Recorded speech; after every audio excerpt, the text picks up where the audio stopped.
We are officially at 7:30. Melanie, I think it's your meeting now. Thank you, Michael. We traditionally start this meeting by electing our officers. And I'd like to call on Al Muller. Madam Mayor, I propose the following slate of officers for your consideration. For Mayor, Ms. White. For Chairman, Mr. Measy. For Vice Chair, Mr. Perney. For Treasurer, Ms. Durbin. For Secretary, Dr. Muller. For Parliamentarian, Mr. Dorsey. For Historian, Ms. Sumaran Jones. If any council member has a problem with us voting on the officers as a slate, please make your objections known. Otherwise, we will nominate well, Al's already nominated. We'll second the nominations and then we'll vote on those. Okay, I second the nominations that Al has made. All in favor, raise your hand, say aye. Aye. Aye. Aye. Aye. Opposed? Okay, those are our officers, and now we'll turn the meeting over to our chairman. Thank you, Melanie. Congratulations, Melanie. Congratulations to all the council members who won re-election. Appreciate it. And forward to a productive term.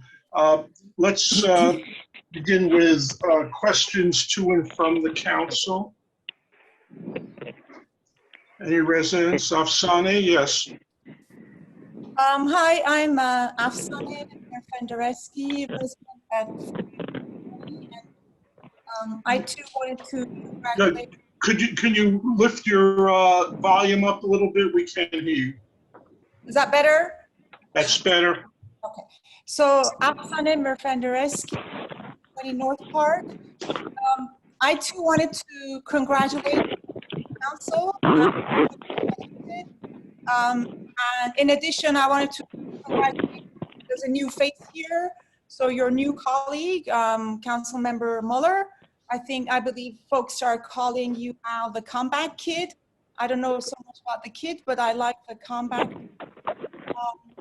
And I had a couple of points to bring up. Some of you might have noticed, as a citizen activist, I was very involved with the election. And I spent about a week, 10 days. Afsane, excuse me just a moment. Everybody who's on the call, please mute yourself. If you're not speaking, please mute yourself. We're getting a lot of feedback. 240-447-2054 should mute themselves. 301-657-3249 should mute. Please mute yourselves. All right, I'm sorry. Go ahead, Afsane. Right. So yeah, there was wind, the sounds of wind and stuff. Okay. So in the week or 10 days that I was campaigning in the community prior to the election, I did literally meet and speak with dozens of residents, very interesting people, some very colorful, and two common areas of concern came up that I thought it would be pertinent to share with you folks. The first one was the issue of communicating with the council. And this point was made this way. The idea being that when we go to the website and you scroll down for comments and questions, it just links you to the info at Friendship, which goes to our good management team. However, it doesn't automatically connect us to the actual council members. So the general consensus was, well, given that there are two bodies to communicate with, you would communicate with the management if you wanted to ask questions about a program, the bus schedule, but you would want to communicate with the council if you had questions about a motion, a position some are taking or not taking, etc. So the idea was, is it possible for the website at the bottom of the first page where it says comments and questions to have two separate lines, comments and questions, management, comments and questions, council members. I really sincerely believe it'll help our democracy if that was achievable. And furthermore, as you all know, the previous council of the 6 who were there, and rest in peace, Kathy Cooper, the 6 who were there, only 3 were communicable directly. And so I wanted to, that part is my own personal comment, whether it's going to be possible to have a consistent way to either we communicate with all of you or we don't, because this is kind of confusing folks. So just to summarize, is 2 points: the bottom of the website, distinguishing whether we're communicating with the management or whether we're communicating with the elected members, because usually the people are communicating with for different issues. And then if it's possible to have all 7 now council members be able to be reached directly. It was very positive to have Mayor White, Councilmember Measy, and Dorsey have their emails for the past 2 years. And then just a very final quick point. I don't know, this is a more info at management, to be honest with you, question. Multiple people, residents, told me that the bus schedule is never quite up to date on the website. If they go on it, on their phones, they're running out of the building and they go on it. It's not, I don't use the bus, but given that so many people brought up that issue, I thought to have shared that as well. So just a couple of points there. Congratulations to all the returning council members and to the new face here. I can sadly only stay for 10-15 minutes. I have COVID obligations, but good to see everybody here. Thank you.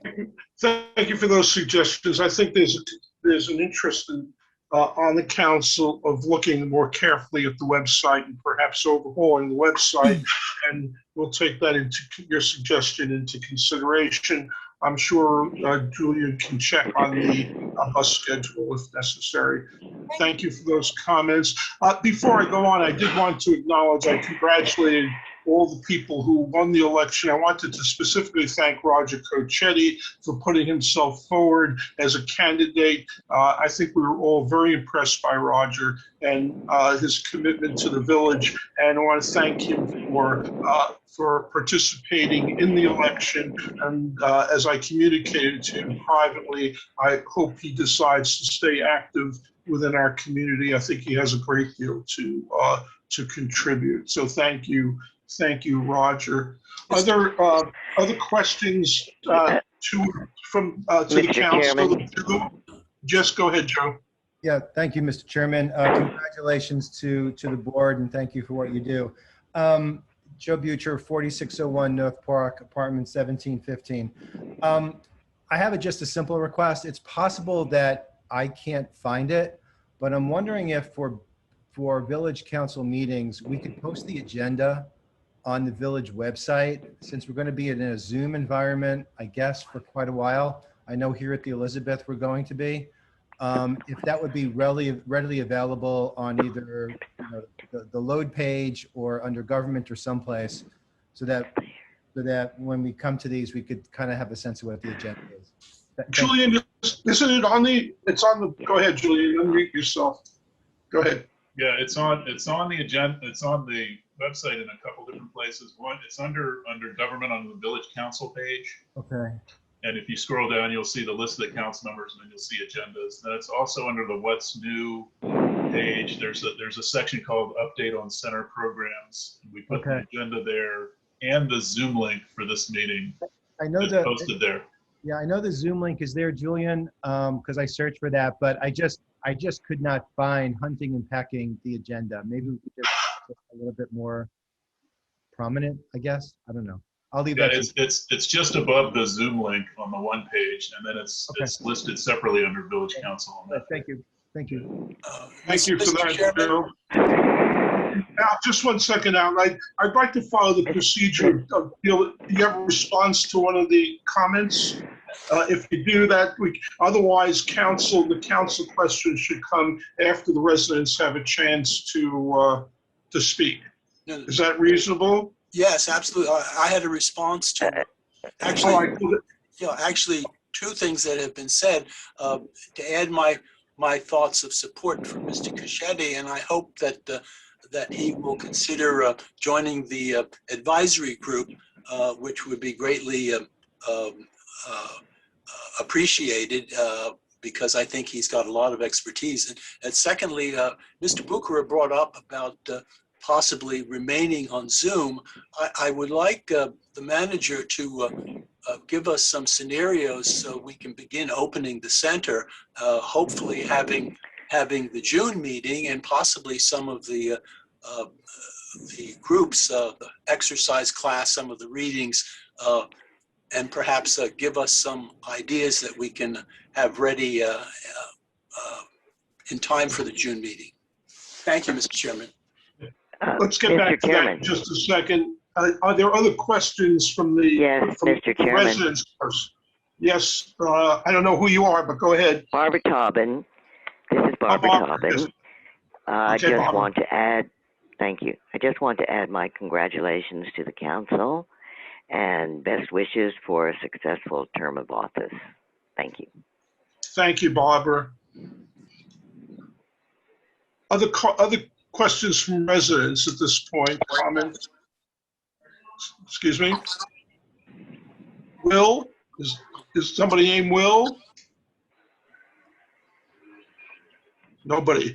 All right, let's go back to council questions. Al has made the comment, the question. Julie, do you have any a response to Al's point about when the center might be reopened? Any thoughts? Any latest update? I know the county and the state seem to be making new regulations every day, and so where are we on this?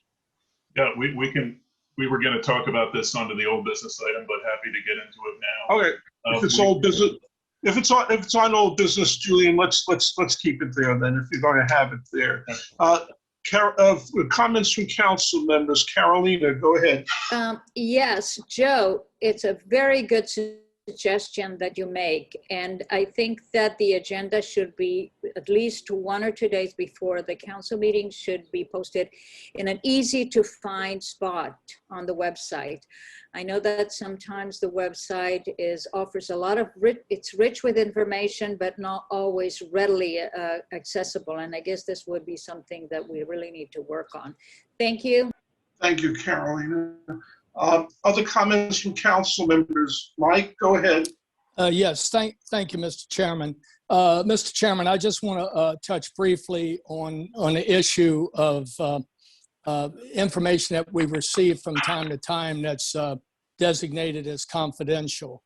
I'm all for following the laws of confidentiality and so forth, but recently some issues have arose, and I thought that I would share some information that I have found regarding freedom of information as it relates to our employees.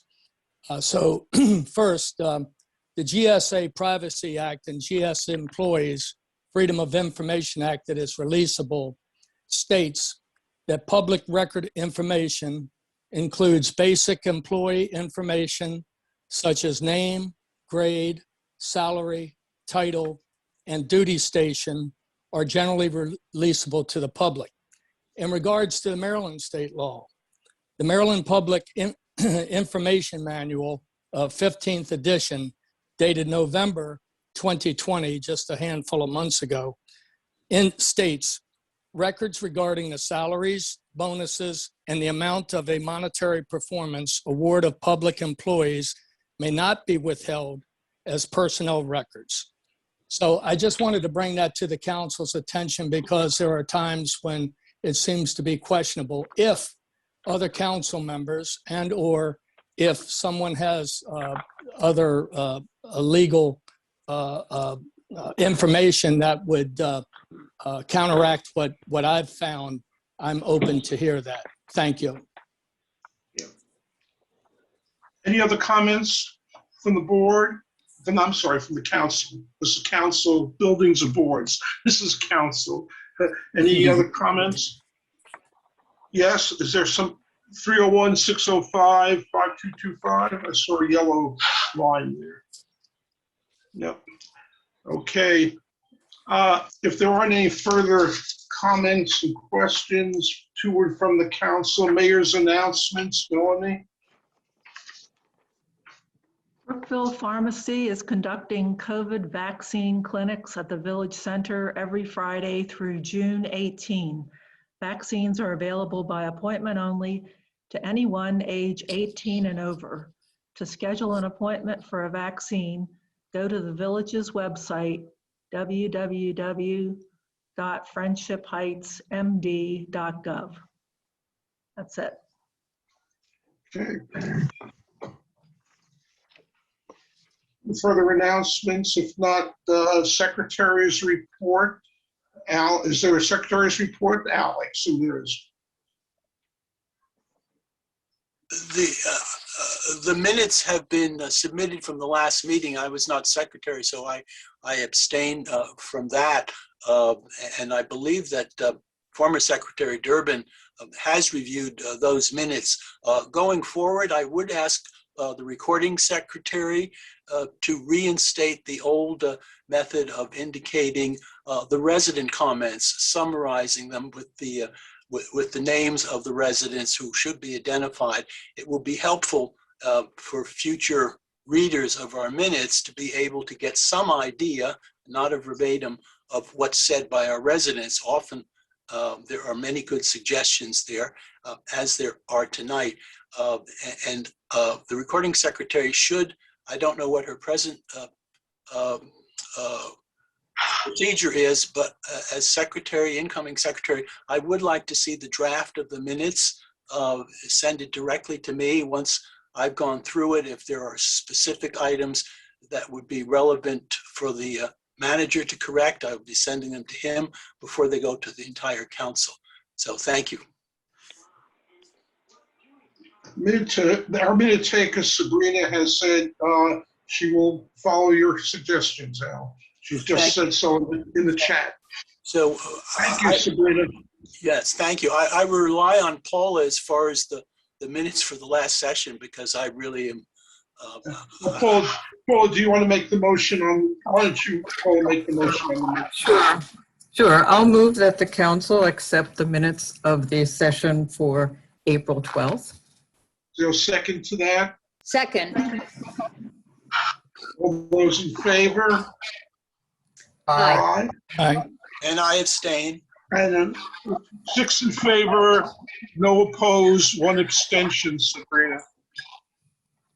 Treasurer's report. Is Paula doing it this time, Melanie, or are you doing it one last time? Paula, are you okay doing it this month? Paula? I'm sorry, no, I'm not doing it. I thought that the staff had taken that on until we were actually on duty. Okay. I can do it. I can do But I it. Go ahead. move- Melanie's going to do it. This is the treasurer's report as of April 30th, 2021. In the general fund, cash on hand, end of last fiscal year, $5,404,223.32. Total cash on hand in the general fund, $5,660,627.44. Under the capital improvements fund, cash on hand end of last fiscal year, $53,342.72. Total cash on hand, capital improvements fund, $11,297.21. In the OPEB trust fund reserve, cash on hand end of last fiscal year, $1,332.97. And total cash on hand in the OPEB trust fund reserve, $1,334.77. Questions? Al, go ahead, Al. Yeah, I believe there was unfinished business from the last council because there was not a treasurer, so there couldn't be a finance committee meeting. And I don't frankly remember what the questions were because I wasn't on the council, but I presume that the mayor will be submitting requests for which committee. So the Finance Committee, I think, is very important and should be formed as quickly as possible. And by the time they meet, hopefully we will have whatever information was requested previously. Thank you.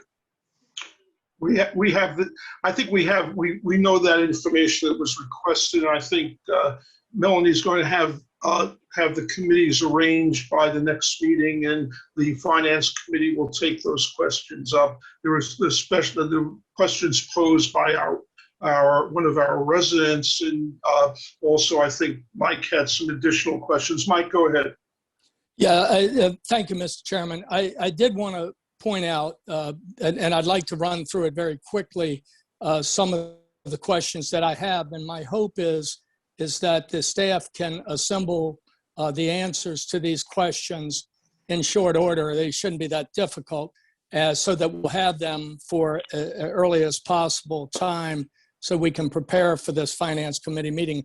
And some of the questions are that I have is, what are the names of investment houses, banks, or other investment vehicles that the village uses?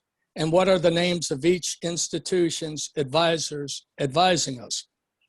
I'd like to have them provide the legal language governing how taxpayer money can be invested.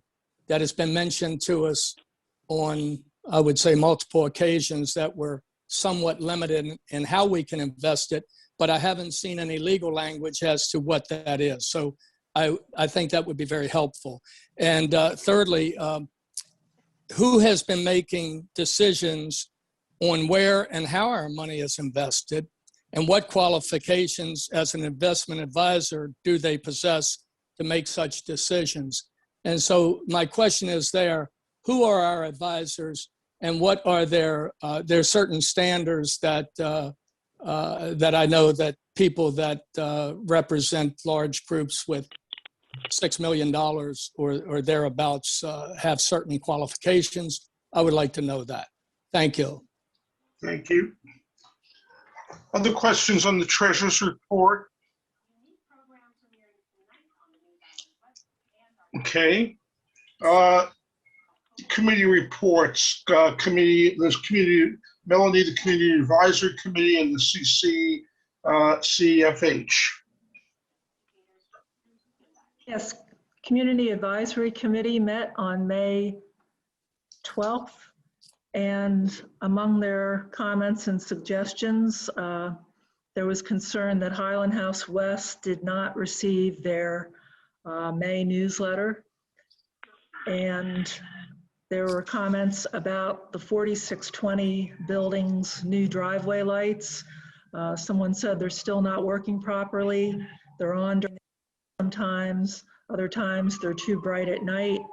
And one of the committee members was going to send an email to the resident liaison. There's a new dry cleaners opening where Papyrus was in the collection, and a small Kaiser Permanente is opening in the Chevy Chase Pavilion. Little Beat, the restaurant, is reopening as a less formal, less expensive eatery. Apparently it was opened on May 14th. And everyone wanted to know when the center is going to open, especially they want the nurses back taking blood pressure checks. The next CAC meeting will be at 5:15 on Wednesday, June 9th. The CCCFH met on April 21st, and my term as chair of that group ends tomorrow night. I'll still be on the executive board as ex officio former chairperson, but David Foreman will be taking over as chair of the group. And they also voted to approve the Sumner Citizens Association. And with that new member, I believe they now have 23 organizations as part of the CCCFH. There was also a discussion and an update on Thrive Montgomery 2050. And the CCCFH just created a very informative flyer on Thrive and why communities should be concerned about this initiative. So you'll probably be seeing copies of that flyer before long. They're going to really try to get it out to all of the communities in our surrounding neighborhoods. And the next CCCFH meeting is tomorrow night at 7:30 via Zoom. Melanie, can we see through Julie? I think that was a useful flyer, although a bit one-sided in terms of its approach to Thrive 2050. But if Julian could have that on the website and perhaps distribute it to the council members, I think that would be helpful to all of us. I think, as I recall from that email as well, if people become very interested in this thing, you can sign up to testify before the county council on this. And what was the date? June? I think you have to sign up by June 14th to testify on the 24th. Okay. Thank you, Melanie. Are there questions to Melanie about either the Community Advisory Committee meeting or the CCCFH? Okay. Thank you, Melanie. We're on to old business now.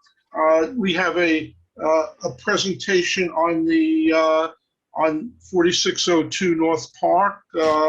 Is our agent here with us today? Yes. Brad. Hi, Brad. Oh, my lighting's good here. Sorry, let me move my camera. Hi, how are you? Good. I think we're fine. We're interested to hear what you have to say, Brad. Yeah, so recently we've had the listing for about a year at 4602 North Park Ave. Unfortunately, it's been very slow at the property. Given everything with COVID-19 and the quarantines and lockdowns, office space being a very challenging market, to say the least, throughout the region. It's been very slow. We have been having a little bit of an uptick in showings at the property, but it remains very slow. But we do have some interest from a group of artists locally that had the idea of potentially using the property for an art studio, and then also have twice a year they were proposing to have art shows in which guests would come, take a look at the art. If any art was purchased, that what they offered was that the Friendship Heights Village would receive 35% of any proceeds from the sales. But the main,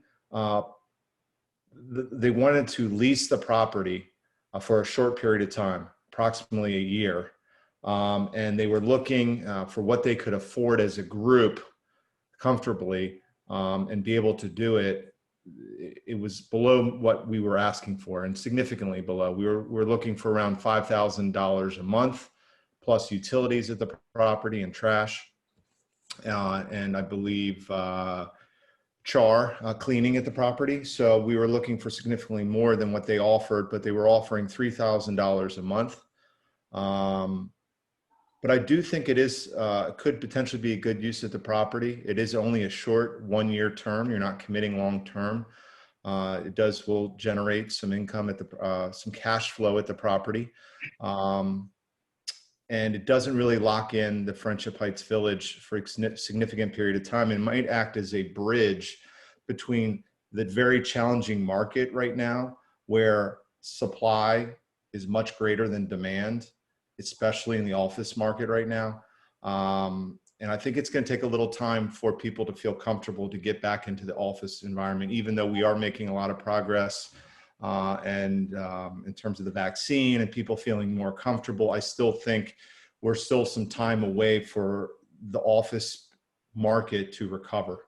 So I believe this is potentially a good, as I said, a bridge to next year, where the hope is that the market recovers further and the Friendship Heights Village would be in a better position as a landlord of this property to lease it. So they're proposing $3,000 a month. They have provided some financial information. They are very well qualified. 5 out of the 6 artists, so it's 6 individuals that live, 5 of them live in Friendship Heights. And they did provide some financial information, and they do have very well qualified from the information we've reviewed so far. So I do think it is a potential deal. While it's not the type of rent that you're looking for right now, it does provide some cash flow for the Friendship Heights Village. I think it is potentially a very good use for the neighborhood. It's a neighborhood type of art studio, and it allows some more time to pass, where next summer, the hope is the commercial real estate market, specifically the office market, is in a better position than it is currently right now.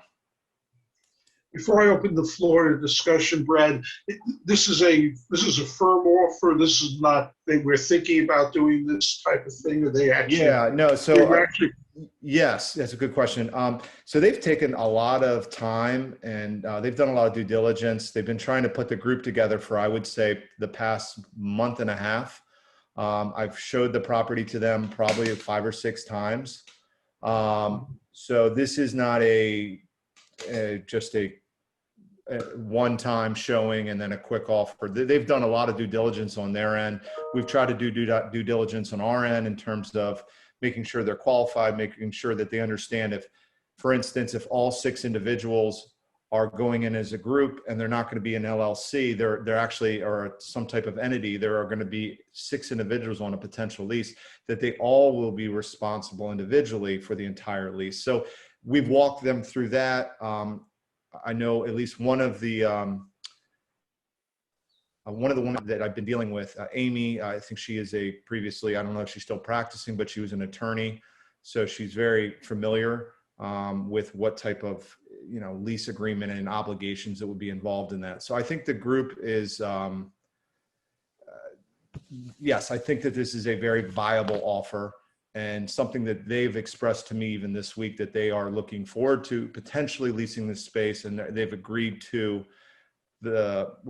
basically have a verbal agreement if the council allows for the deal to move forward. I think that if it is favorable, I think that this could go towards lease very shortly. All right. Floor is open for discussion. Al? Yes. First of all, thank you, Mr. Riddle, for the proposal. I move that before approving a new tenant, any new tenant for 4602 North Park Avenue, we discuss ways that taxpayer-owned property might be better used as a community amenity. And I have a specific suggestion for such use. As an example, if I could have a second to discuss this motion of delay. I would like to propose a specific use of the property, which will be far more useful, I think, as a community amenity. I would appreciate a second, though, so I can give you all at the same time a proposal. Is it Mike Dorsey is seconded? I want to say, Mr. Chairman, for the purpose of discussion, I will second it. Yeah. For the purpose of discussion. Thank you. I propose that we use the village's 4602 property as office space for a concierge service provided by a contractual entity selected by the same methodology we use for our shuttle bus and landscape services. The contractual service would provide assistance to residents of all ages, but primarily seniors, including but not limited to rides to doctors and other appointments, shopping and entertainment, household tasks, dog walking, and other services carried out by other community concierge services. With further legal consultation, which we do not have, that's why I'm asking for delay, with further legal consultation, these services could be expanded to include medical and/or social service advice now provided to some degree at the village center by a suburban hospital nurse. The contractual group would have the rent-free use of space in 4602 North Park Avenue, including provision of all office supplies, including desks, phones, printers, and computers. They would also coordinate any programs that they offer with the Village Program Advisory Committee and have an agreed upon number of their members on that committee.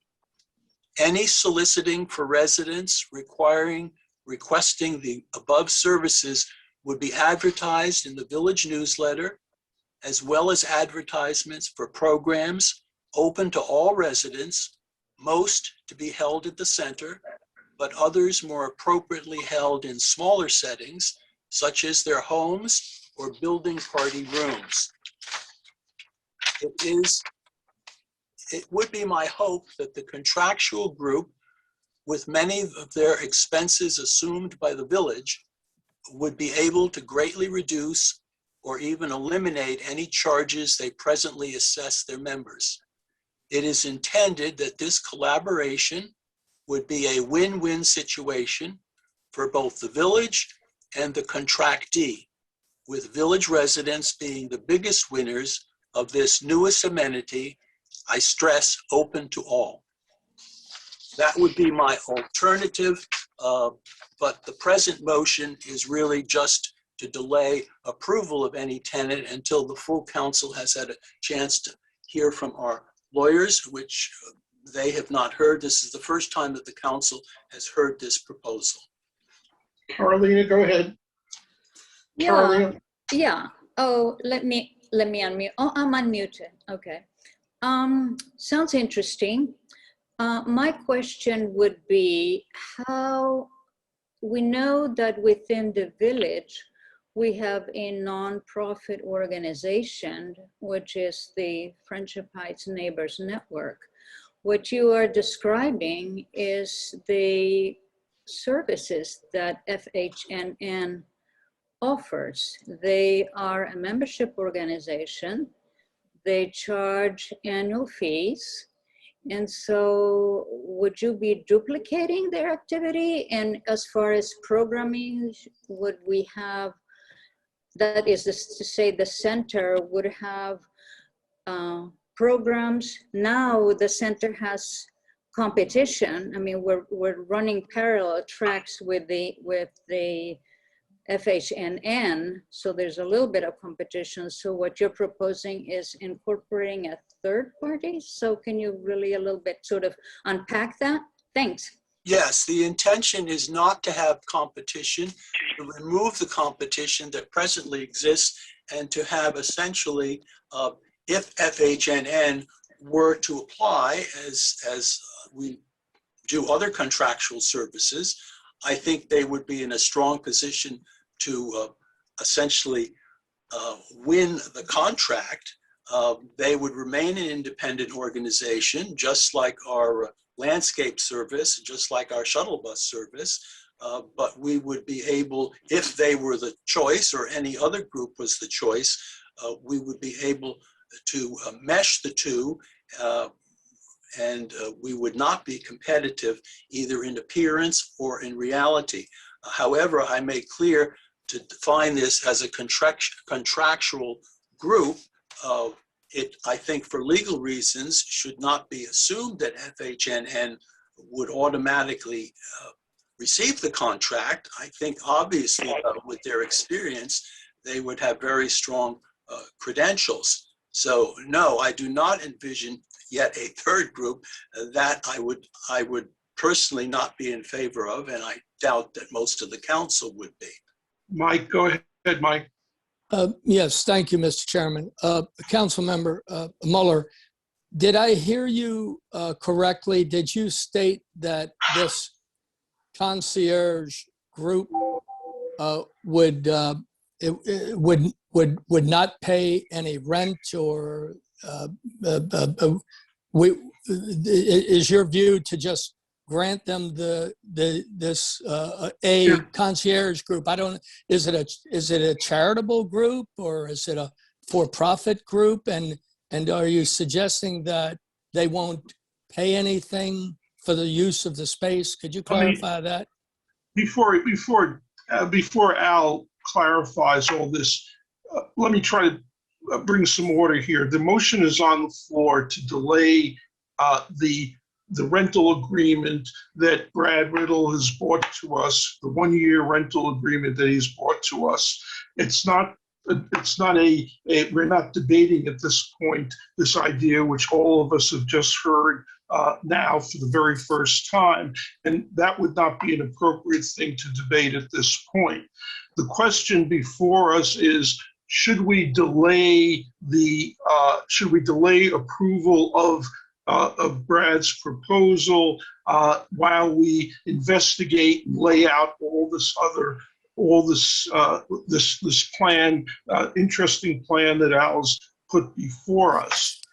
My own view, and then I'll call on the rest of you, is that we are only dealing with a one-year lease here with Brad. It sounds like what Al's proposing will take a while to work out in terms of how it will happen and when it will happen and so on. And it seems to me, my own view is that we should take the bird in the hand which amounts to $36,000 for the village now, and spend the time on this lease working out something or investigating what Al is proposing. If we were proposing a 5-year lease here, I would be much more inclined to delay. Anyway, I saw other hands. Carolina, on the question of delaying, not the question of I hope you understand what I'm saying here, Al. This is not the place to debate the merits. It's a question of whether we should delay, and then if we agree to delay, then we can have a fuller discussion of the merits of your proposal. Go ahead, Carolina. I would agree with you, Michael, in the sense that this is income. That's potential income right now. The proposal for a 1-year lease on the property would equate to income for the village. That is to say, it's a new council. As we are seeing, we have a lot of new recommendations from residents, and we will also need to reassess even new projects, new opportunities. And so I think we really need the money. So the project that Al proposes sounds exciting and interesting, but it really will take a while first to assess, to connect with our lawyers and attorneys. And I think this will take a little while. And I think there's no need to rush into any kind of partnership. I think let's do the right thing, the right way. And so I would support moving forward with a lease of these potential renters. Bruce, I saw your hand before, Bruce. Did you have? Yeah, Mr. Chairman, I've listened to this with considerable interest.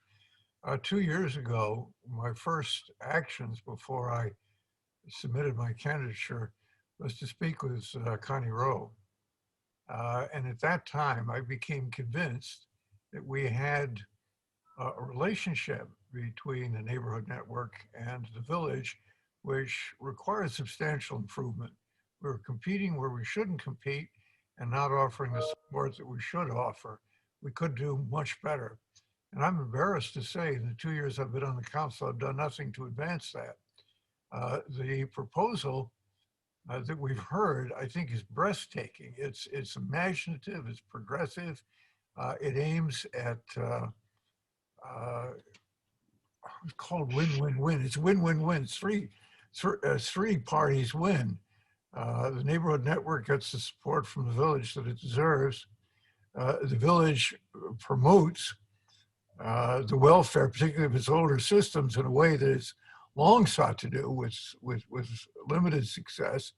And most of all, our residents who want to age in place and do not wish to leave their apartments or their condominiums until the very last minute are helped in doing so. I think it's wonderful.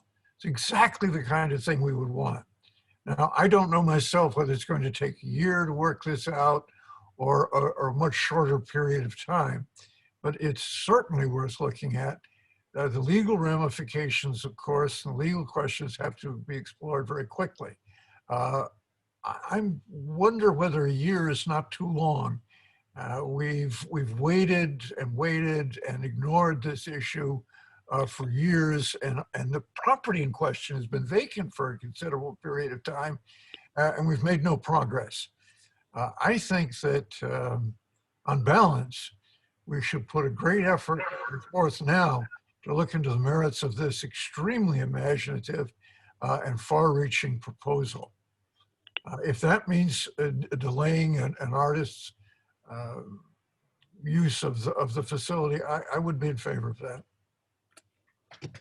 Others who haven't spoken, Paula? Yes, I was very impressed with the presentation. I don't know the gentleman's name. Could you tell me his name again? Brad Riddle. Yeah, Brad Riddle. I was impressed with his presentation. What I like is that this is ready. There's no speculation involved. It's ready. They want to move in. We know who they are. We know what they expect, and I would be for extending them a lease. Others who haven't spoken yet, Melanie, and then I'll get back to you, Al. I'm also in favor of extending a one-year lease to the group. I think that's reasonable. I don't like the idea of racing through any legal matters, and I have a feeling that that's what we would end up doing if we were to delay the lease to the group that Brad represents. So I would be in favor of the one-year lease. Go ahead, Al. Yeah, well, the most important thing that I've heard is that the village could use the money. That argument can be rejected out of hand with all due respect. We have $5.5 million in our reserve fund, which we haven't spent at all. So the fact that we haven't had a tenant for a year or more, I think belies the fact that we somehow, with all that money, are desperately in need. I guess my question to Mr. Riddle would be, how urgent does your client need the space? Or do they need it within a few weeks or a month? Because then otherwise they will go somewhere else? Well, just to clarify, I represent the Friendship Heights Village, and I've been working with Bob Shapiro and Julian Mansfield. So I just want to make it clear that I am not representing the artist group, but I am working with them in order,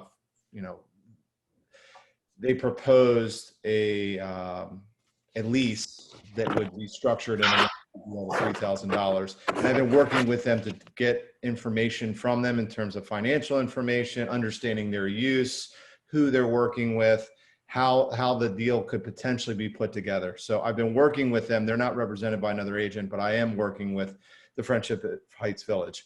So I just wanted to make that clear.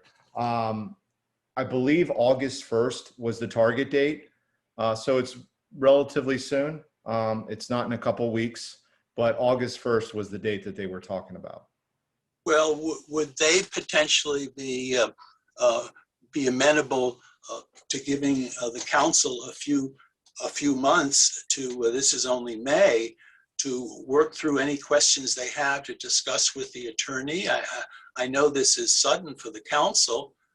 I would have preferred we get more information, but council leadership felt that we do it this way.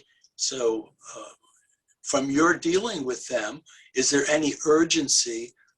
Would they object if a lease was not signed before, say, September or October?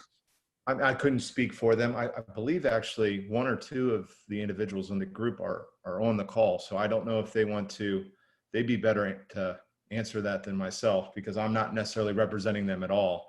And I don't know their intentions in terms of timing and the urgency of it. Well, I would like to hear from them, obviously, if they're here. Yes. We are here. Hi, Carol. Where are you? Can't find anybody on. Yeah.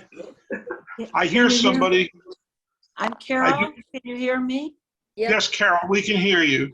Okay. I am one of the representatives. Oh, there you are. Found you. Sorry. I'm one of the representatives from the artists. We have been working very hard to get together a group of Chevy Chase, Friendship Heights artists who would rent the space with us for 1 year.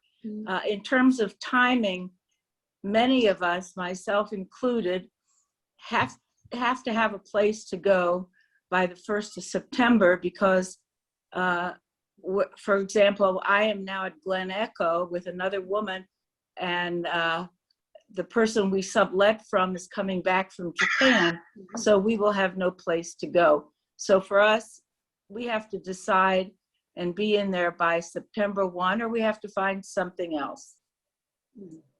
And Carol, the last question, I suppose, is when would you need to know for sure whether you can be in by September 1st? We'd like to know now, otherwise we're going to have to, it's taken us a while to put this together, this group. So then we're going to have to start over, find another space, and see if we can get a committed group. Thank you, Carol. That's very helpful. Can I just further ask? Al, hang on. There's somebody else. Jan, did you have something? Go ahead. Yeah, I'm also with Carol with this group that would like to get involved in 4602. And what we'd like to do is to make it a community venue, a place where people who live in the local community can come, see something different. And we'd be happy, we're all very experienced, so we'd be very happy to hold exhibitions and open houses so that people who live around us have got another interesting aspect to their neighborhood. Carolina, go ahead.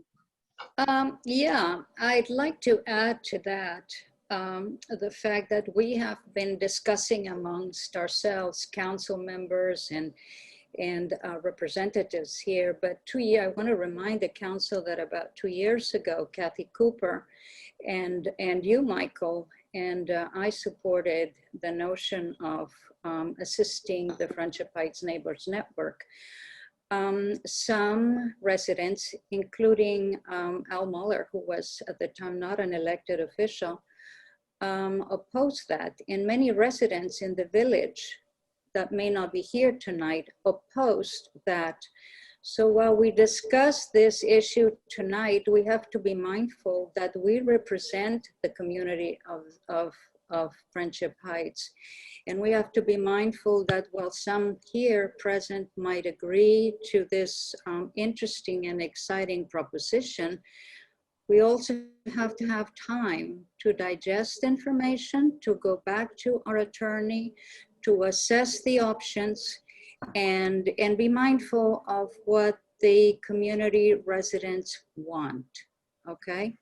So while I'm respectful of Muller's and Pierce's points of view, indeed, it's a nonprofit. FHNN, they do a wonderful job. Before we do that, I think we would need also to ask a little bit of information about results, impact, and a lot of other things that come to mind, all right? Meantime, I say, let's seize this opportunity. This is a great group of artists. God knows the village needs art and the humanities. So I think this would be a great opportunity for a year, and it gives us time to digest the information of Al's very interesting and exciting proposal. Thank you. All right, Mike Dorsey, and then I'll let Al make the last comment, and then we're going to vote on the question of delaying or not delaying this. Go ahead, Mike. I'm of a mindset right now to support the artist group who apparently have been working for some time to tender this offer to us, and certainly there's no emergency. On the other hand, FHNN is operating, and unless there's some major changes to the law that most of us heard, I don't know where that's going to go. I'm very interested in hearing more over time about the proposal that Al makes. But at this time, I'm inclined to support this seemingly very fine, interesting group of people to rent our space. All right. Al, I'm going to give Al the last word on this, and then we're going to vote on the question of delaying or not delaying. Go ahead, Al. Mr. Chairman, I think Councilwoman Durbin had some questions, though. I didn't want to cut her off. She hasn't spoken yet. I'm just. Yeah, she has spoken. I spoke once, but please go ahead. If the chair decides to recognize me, I'll. Well, I would point out that it's very difficult once a perfectly fine group, and I have nothing against this group, obviously, but once they theoretically would have the lease, how difficult would it be, although legally we could essentially say it's a 1-year lease, but once they are settled in, and I'm sure they will do a fine job, but if we have an offer that the community and the council decides really is workable for a lot more people, how difficult and how unfair I think that would be for a group that's then gotten accustomed. It takes a while to settle in and to then say possibly that we have another group that's more worthy. We do have an art gallery. I remind you, it's always nice to have another one, but we have one in the center. So it's not that we are without art whatsoever. And of course, this group is certainly welcome to always present their art in a larger setting up at the village center. It's something that has to be discussed carefully, and I just don't want to remove any options. I think it will be removing an option if you give it to one group and then try to change your mind. I think that's unfair to any group that gets it for a year. Okay. Is anything new to add to this? I don't want to start going around in circles here. Bruce, one more point. And not a point from me, Mr. Chairman. We have heard nothing from anyone from FHNN, and I think we'd all be curious to hear some opinion. What? Wait, what? What Is that? Wait a second, but why would he, they don't even, wait, I'm confused. Is it a given that? Yeah, there's a little bit of inadvertent misdirection here because Al very carefully, his proposal did not use the word FHNN in the proposal. He, or the, not the word, I guess the initials FHNN, and kept the proposal in a fairly neutral way. So I'm not sure if, that's appropriate. I think we should call the question at this point. The simple question is, are we prepared to delay this contract so that we can look for other options? That's the motion that Al put on the floor. That's the motion that Mike seconded. Are you ready to vote? All those in favor of delaying this lease, raise their hand. Nobody's delaying. Favor of delaying. Yes. Al says yes. All those opposed. Seems to be 1 in favor, 6 opposed. So now the question reverts to the proposal from Brad Riddle. Is there a motion to? I make the motion. To allow. I make the motion. Yeah, I tried to state the motion first, Mike, to allow Brad Riddle to proceed to negotiate a lease with the artist group he's been talking about. Mike Dorsey makes that motion. Is there a second? Second the motion. Carolina seconds the motion. Is there further discussion about that? Good. All those in favor say aye. Aye. Aye. Opposed? It's 6-1 to move ahead, Brad. So please, and Jan and Carol, thank you for coming to the meeting. Thank you for your proposal. I think, judging from the comments that we've received in the chat, lots of people in the community are looking forward to working with you in this center. So thank you for coming forward with this proposal. Mr. Chairman, Thank you very much. Yeah, Hang thank on, you Al. very much.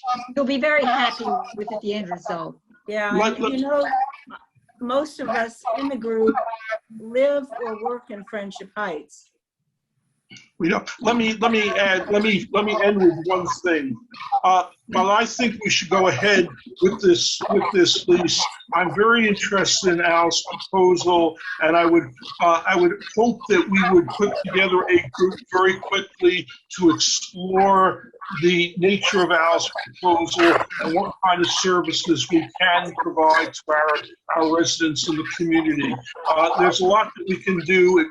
This building may be helpful. This building may not be helpful. We may be able to do things that Al's describing without this particular building. So I don't want to suggest at all that I am opposed to or what Al is asking us to do. Somebody again is not muted here. Please, I'm hearing. Go ahead, Al. Last word. Go ahead. Could we please schedule a meeting with our attorney so we can get some facts and not some of the, I think, unfair, unkind personal attacks that are coming up in the chat box? This council is doing a good job in civility, and I wish some of our guests would act similarly in their chat comments. Yeah. You know, Al, civility is a two-way street, and I know you've always been very civil, but all your supporters have not been equally as civil. So people have the right to speak. Let's move on. Michael? Yes, Brad? I'm sorry. I want to bring one other item up. Yes, go ahead. I would recommend the artist group and think it would be a great use. And I won't go further into that. There was an inquiry about the property that was unsolicited. Obviously, the property is not marketed currently for sale, but there was an agent from Long & Foster, Zelda Heller. I believe she brought a group several years ago, I was told, that wanted to potentially purchase the property and made an offer that obviously was nothing moved forward with that. I think there was a lot of contingencies involved with that. And a lot of strings attached. She did call last week inquiring about if the property was for sale. I told her it was not for sale, but she wanted to see if the Friendship Heights Village would be willing to sell and would provide a number in which they would be willing to sell the property at. I did talk with Bob and Julian about this. I did provide them some information, did some due diligence on getting an idea of the value of the property. But we have not given her a number, and I am not sure if the Friendship Heights Village is interested in even doing that at this time. But I wanted to bring that up as it was an inquiry about the property there. I appreciate that, Brad. I thought Zelda was talking about being at the meeting. You out there, Zelda, somewhere? Don't hear her. My strong sense is that there is no interest in the council on selling that property. If others have a different view of that, please speak now. Thank her for her interest, Brad, and if the village changes its view about possessing that property, it will be put on the market, and she's welcome to come talk with us about that. Thank you. Thank you. Okay. We have a proposal about discussion about a proposal for removing 5 village trees per the arborist recommendation. Julian? Yeah, this is following up on the Council Infrastructure Committee report at the last meeting. We did advertise for bids for the removal of the 5 trees, and we got 6 different proposals that are attached in your packet. The low bid is Adirondack for $52.50, and they've done some good work in the past for pruning and removal. So we would recommend the proposal by Adirondack Tree. Mike, go ahead, Mike. You're muted. Mike, you're muted. Thank you, Mr. Chairman. I make a motion that we accept the bid from Adirondack Tree for $5,250. Second. There's a second from Carolina. Any discussion? All those in favor say aye. Aye. Aye. Opposed? Julian, go ahead with Adirondack. Update on response to the coronavirus. Are you starting, Julian, or is Ann starting? I'll turn it over to Ann. I'll just say, in addition to the COVID vaccine clinics that Melanie mentioned at the outset, we continue to have the vaccine clinics at the Village Center every Friday for the next few weeks into the middle of June.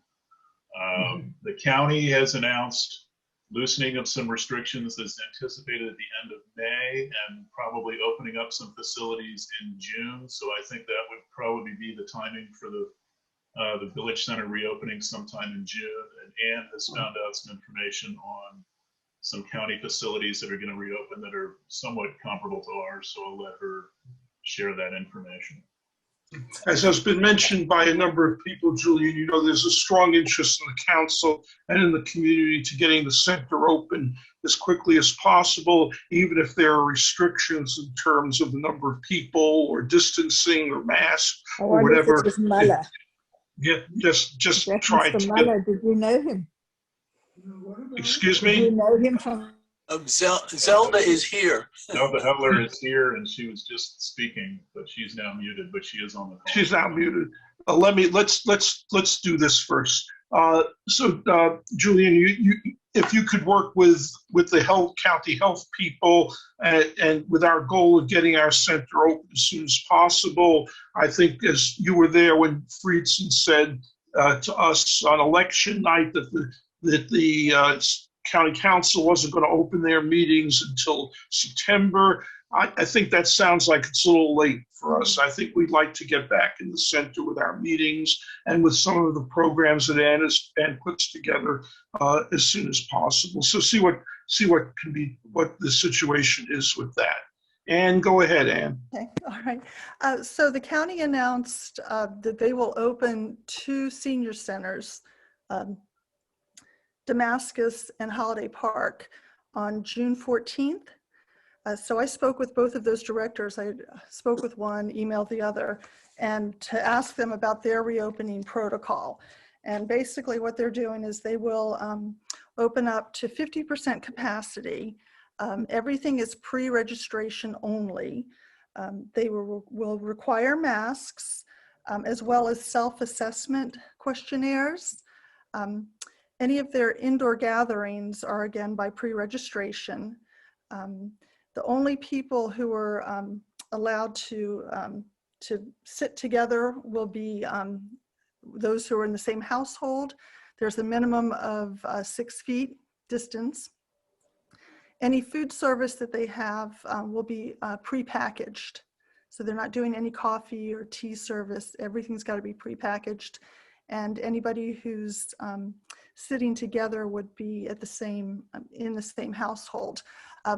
I started talking to some of the instructors about when they would be able to come back, thinking that we probably would potentially open in June, and they're ready to come back. Again, they would require masks. If we're looking at following the county, we're looking at the 14th. I have set up all of the summer concerts, outdoor summer concerts, beginning in June. And we're looking at whether, if we have to move indoors because of the weather, we would have social distancing and we would limit capacity. And I've worked out some details on how to bring people in if we had to bring them inside. So I'm just waiting basically for some direction on how to proceed. But The question, Elaine, is a direction from the council or is a direction from the county and the county? Well, I think. The direction from the council, I think I can speak quite confidently, is full steam ahead, as long as we're conforming with the county's requirements. So I guess we're back to the question of what the county rules are, right? Well, if we're following the county senior centers, which seems like when we first closed, we were following what the senior centers did because we have a significant senior population. That's looking at June 14th. Okay. Sounds. Julian, and I'll open it to the council right after that. Julian, you have an answer? Just an additional point, the county, from what I've heard from them in some of these conference calls, the county is struggling a little bit with county council meetings, public hearings, work sessions, in person, and potentially violating Open Meetings Act by having to restrict number of people that come to a meeting because of distance guidelines required for indoor meetings.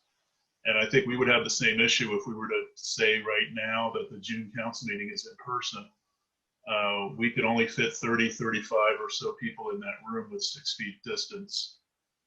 So we would potentially be turning people away, which could violate an Open Meetings Act situation. So the county is actually looking at this and how they can possibly do some kind of a hybrid thing, either Zoom and in person together, or potentially delaying bringing back their meetings until the 6-foot distance issue is resolved on the inside. So there are two issues then, and let's separate them. I'm sorry to be dominating the discussion here. There's the issue of the council meeting, and we can survive on Zoom if we have to. And then there were the issue of the programs. And it may be that the programs can move ahead. Certain programs can move ahead of the council meetings. All right. Certain programs. Al's been trying to get in. Go ahead, Al. Could I interject for just a moment? Also, go ahead. It would be more of a soft opening because I don't think we're prepared to bring everything in. No, I understand. We understand. So gradually bringing the baby steps, right? And okay. Al, go ahead. Most of our classes, as Ann knows, are way under 30 people. The reading group, the current events group, the exercise classes. Julian, how many people do you know came in or are coming in on the Friday vaccinations? There seemed to be a fair number of people, and they were spaced out in chairs. People have to sit in the chairs provided, and there's a simple way to keep the numbers down. But roughly how many people? It looked like the auditorium was full. That's exactly how we know the number, because Brookville Pharmacy asked us to just maximize the seating in the room for at one time, with just using every available inch of floor space with 6 feet apart, and it was about 40 chairs. Right, and they're going to do that. That's what they've been doing, but obviously for programs and things, we would have other things in the room besides just chairs, so it would limit the number of chairs. But 40 is the absolute total with nothing else in the room but chairs. Yeah, but that gives us a good leeway. And once again, I hate to hear that term senior center applied to us. Number one, we're not a senior center. And number two, we're not a county center. And of course, their guidelines are important, but the county, bless their hearts, was not exactly the gold standard in vaccination. We know that. So I think we take the best of their guidelines and use them.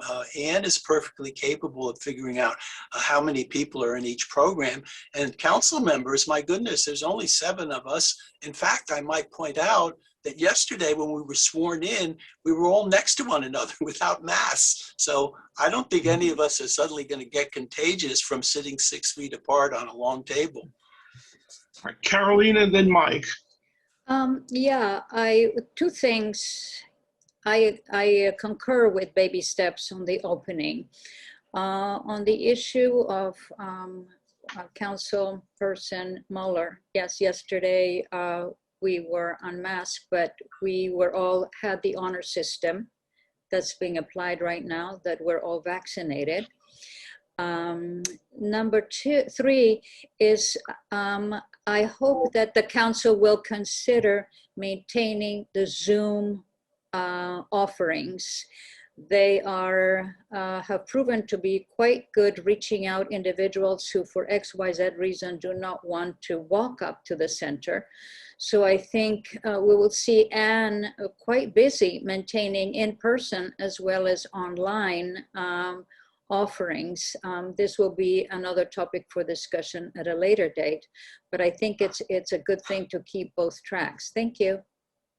Oh, one last thing about senior citizens. Please let us drop the issue of that. And as a senior citizen myself, 72 years old, I take umbrage whenever senior citizen is, Councilperson Muller may not wish to acknowledge that he's a senior citizen, and that's his privilege. I'm very proud to be a senior citizen, and so be it. Thank you so much. Bye.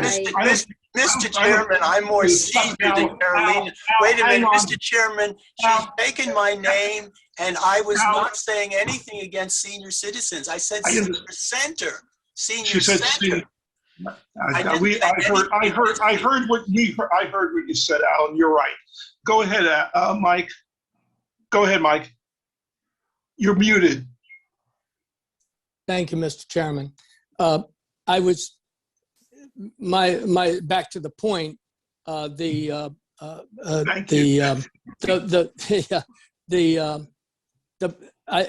envision getting back to the council meetings as being a hybrid. And I believe that having in person and with Zoom, we should be able to overcome any legality in terms of people having access and to the open session. So I highly support the hybrid model to start. Yep. And I've spoken with Julian about this just yesterday. There is technology out there that allows in person to be supplemented with Zoom types of things, and the kids in the Montgomery school system are doing exactly that. My grandchildren are in class, and there's half the class is in class, the other half is on Zoom. So if high school kids can do it, I imagine we should be able to figure out how we can do that as well. Mr. Chair. Melanie, go ahead. Zelda, I know what I'm going to get back to you, Zelda. Hang on That's just a fine. second. Thank you. No, go ahead, Melanie. This is a question for Ann. When we have our soft opening, Ann, are you looking to the Village Council for any type of guidance as far as the specifics on whether people are wearing their masks or not, or are you following the county guidelines on that? Because sometimes when I listen to the evening news, it seems a little confusing over where you have to wear masks and not wear the masks. And then you mentioned that those two centers, they're going to require masks indoors. Do you anticipate following one set of guidelines? It seems as though the guidelines are continually changing from day to day. I think Julian and I can talk and maybe come up with some guidelines based on what the county does, and then maybe ask for some feedback from the council. Sounds good, Leanne. Yeah. Julian, go ahead. Yeah, so, Julian, I don't want to speak for you, but what do you think? Just a very quick point to add on to that. It's sort of a parallel issue. If we agree that masks should be worn inside, then how are we enforcing it? Is the village staff going to be, throwing people out of the center who walk in without a mask or trying to enforce it? I'd rather us not get into. So it's still not clear to me how the protocols at these other places are going to be enforced, or if they're going to be enforced, or they're just going to be sort of suggested voluntary guidelines. Bruce, go ahead. Is there any question before this House, or are we just discussing? No, this is just for information, Bruce. Well, there's no motion on the floor. Well, please let somebody think about this and make a proposal to us, to the council, so we can vote on it. We should be a deliberative body, not engaging in formless discussions. My knowledge hasn't been expanded by anything that anybody has said in the last 10 minutes. I think where we are, Bruce, and everybody else, so I'll get to you in a second, Paula, is that we're all interested in opening the center. We're all interested in opening the center. With all respect to the guidelines of the county, Ann and Julian are going to be asked to develop a plan to do that, which they will then share with the council, and we will move from there. That's my take on what this discussion has been. Anybody, any dissenting views on that? Paula, go ahead, Paula. Well, I was going to say a while back, it was mentioned, the month of September was mentioned as a time to start meeting again in open meetings. I just point out that we only have 2 more meetings before September. Yeah. Okay. Are we done with this one? Okay. Thank you. Where is she? Are you still here, Zelda? I'm right here. Right here. I know we've moved beyond this, but Ms. Heller has asked to speak with us about her the possibility of selling 4602. There's not a lot of sentiment to do that, Zelda, but please say what you'd like to say to the council. Thank you. Go ahead. I just want to apologize to the council and its members for my unavoidable delay and to thank you for this moment. I do have serious interest in the purchase of the house. At the time the assemblage was started, there was talk about selling the house to that group. This is someone else who's come up now. And I was just wondering that if before you decide if you want to rent it, if there's any interest in selling it, now would be the time to say. But I quite understand, that you take your vote and decide what to do. This would be a very serious buyer. It would not be a complicated deal. And we are open to a suggestion of price. So that's what we're at now. Zelda, thank you for that, and I appreciate you coming. When we spoke about this earlier on, there's no interest in the council in putting the house on the market. We advertise it only for rent. The council has no real interest in selling the property at this point. In fact, we might have an interest in acquiring property, but we're not interested in selling that piece of real estate. But we appreciate you coming to us and to ask. We appreciate that. Al, do you have something to add to that? Yes, a question for Ms. Heller. Thank you for attending the meeting. It was my understanding, please correct me if I'm wrong, that you're representing or in some way connected with the 1788 group. Is that not correct? So when the original assemblage was put together, I was connected to 1788. I am not now. So it would not be, I know that they have some interest too, but I'm not representing them. I'm representing a separate buyer. And what, might I ask, is the buyer interested in doing with the property? So that is the question. It depends on what happens next door with 1788. Right. So that is the whole thing, Okay, so I'm not quite sure what they're going to do now. One final question. Do you have any, or could you get information for us on what a price might be considered by the owners or the option holders that 1788 are representing for their two properties? What they're asking for those properties? Yes. I believe it's common knowledge. I think, well, I say common knowledge, but I believe it's something like 1.6 or 1.7 million, I believe, for the whole property bordering onto Willard as well, including the Pink House, going onto Shoemaker Lane, including that 1 or 2 houses, excluding the condo building, but running into North Park with 2 houses there. How many properties would that be? It would be 2 along North Park, I believe, 1 or 2 on Shoemaker, I'm not sure. And then the Pink House on Willard, which And used to that- belong to Mrs. Edwards. That would be 1.6 million for 4 properties? Yes, with all that land in between, I believe. Yes. Not 1.6.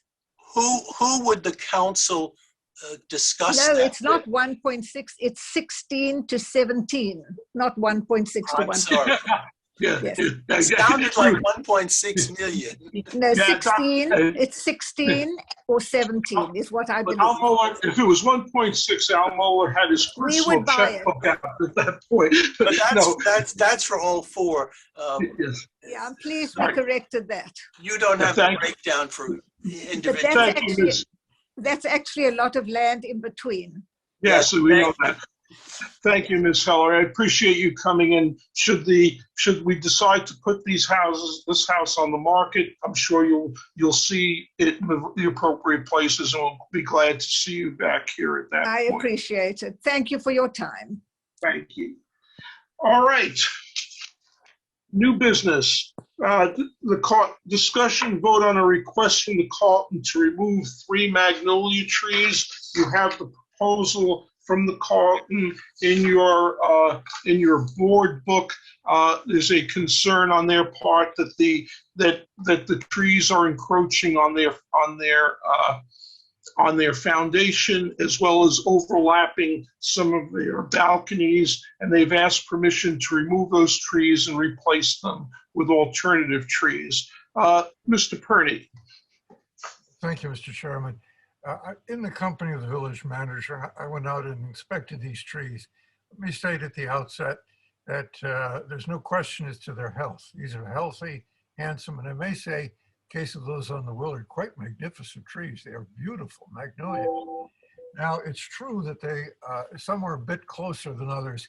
The one on North Park is the one for which the best case could be made for removal. It's only 32 inches from the building, and it has to be pruned back from 2 levels of balconies.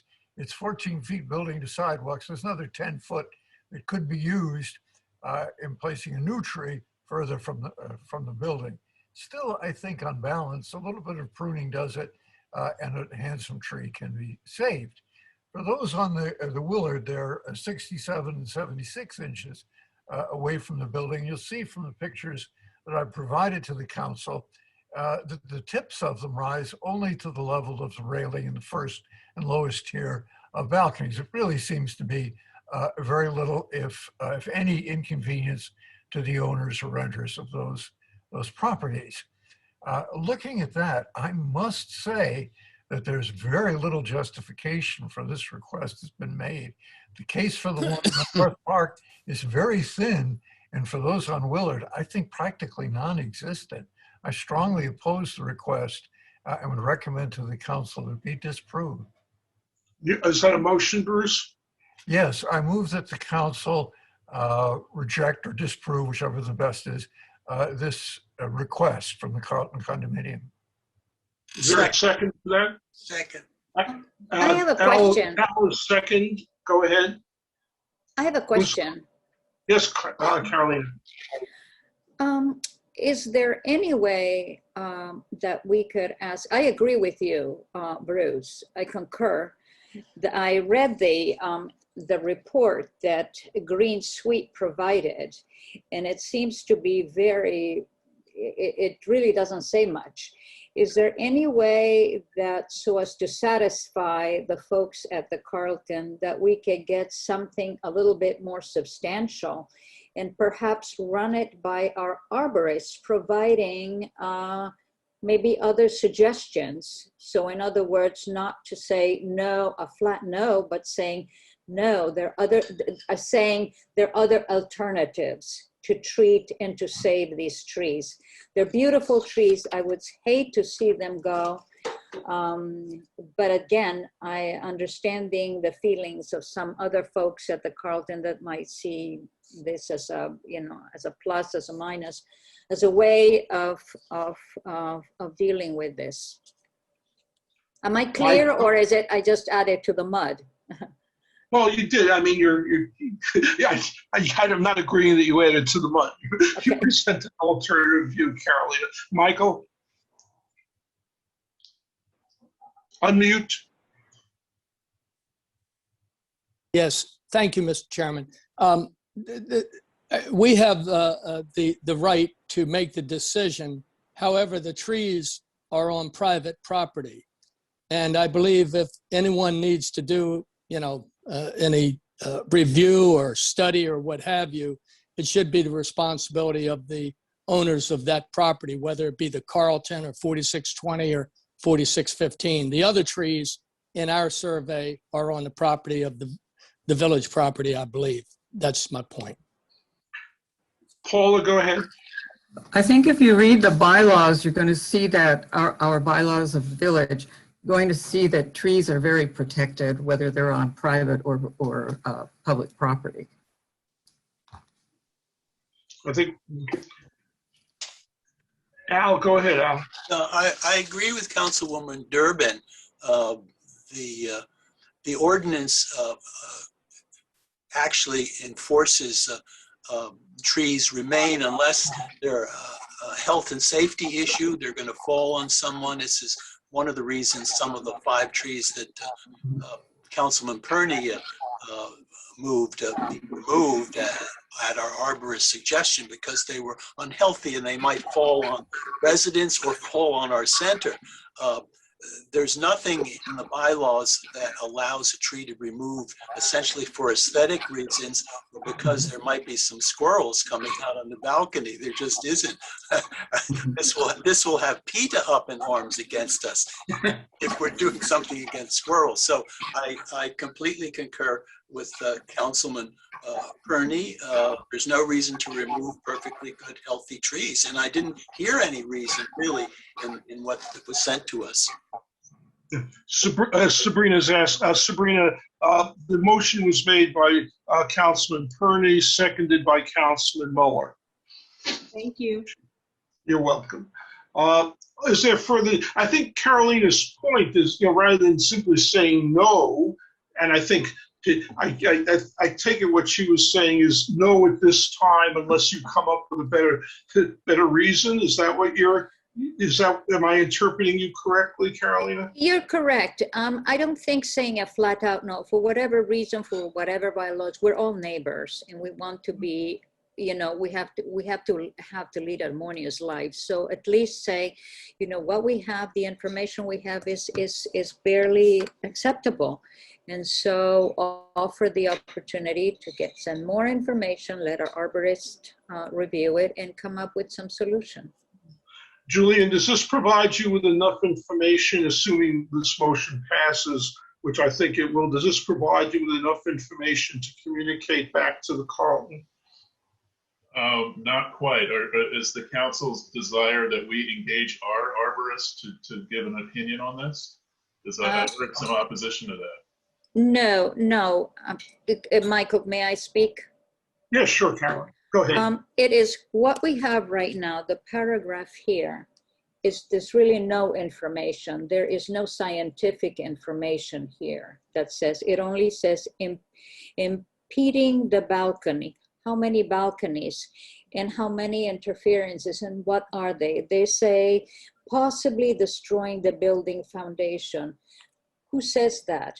Who's provided this information? It's very vague. We need a little bit more information here to make that, to say yes or no. As far as the trees go, if they do come up with better information, then we would be able to run that report by our arborist who knows the trees. And I think as Bruce indicated at an earlier point, in terms of the impingement on the balconies, it sounds like these trees can be pruned in a way that will reduce that impingement. Am I correct in that, Bruce? My expertise in trees is not in fact, the picture which was, Mr. Chairman, the picture which was provided to the council for the one where the case is strongest for removal, and I think still very weak, it shows you quite well that there's several feet between the tree and the balcony, and pruning quite readily Now, of course, I would admit that, that some wild squirrel might at some point leap from a magnolia onto a balcony and then realize the error of his ways and leap back onto the magnolia tree. That is a very, very scant reason for destroying beautiful trees. The whole point of this ordinance is to preserve the beauty of mature trees.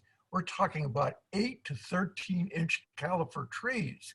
These are handsome old magnolias, particularly the ones on Willard. If our ordinance has any purpose at all, it's to spare these trees.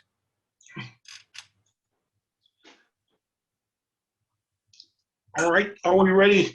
Mr. Chairman, yes. Yeah. I agree with Councilmember Perney 100%.